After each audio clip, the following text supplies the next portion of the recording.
قالوا زمان ده الصبر في المواويل، قلنا الكلام مش صح مغلوط وبزيادة، وقالوا لنا في التعليم وكتبنا في الكشاكيل إن العرب في الأصل للنخوة ولاد.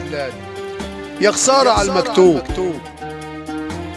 يا خسارة على المكتوب، وسهرنا على الجناديل وإيدينا تعبت فيه وفي خطه بزيادة. مش كنا وإحنا صغار أساتذنا يقولوا لنا إن العرب أحرار والود واصلنا، لقينا فيه مسافات والود بينا بعيد، لقينا فيه مسافات والود بينا بعيد، مشواره سكة سفر ومين يوصلنا، والإخوة صبحوا في شتات وفي بعد بزيادة. دمع العيون من البكا ما عادش بيوقف، امتى العرب والصراع ما بينها هيوقف، ومين له المصلحة وبيبعد الوحدة، نفسه في زوال شملها للحلم يتوقف، نفسه في زوال شملها للحلم يتوقف، من شرقها لغربها من نيلها لفراتها، ما هو أصله طبعه الطمع طماع وبزيادة.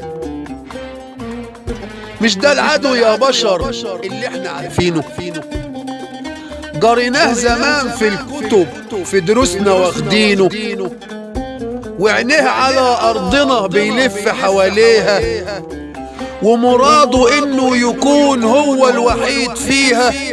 لما احنا عارفين كده طب ليه ما بنفكر؟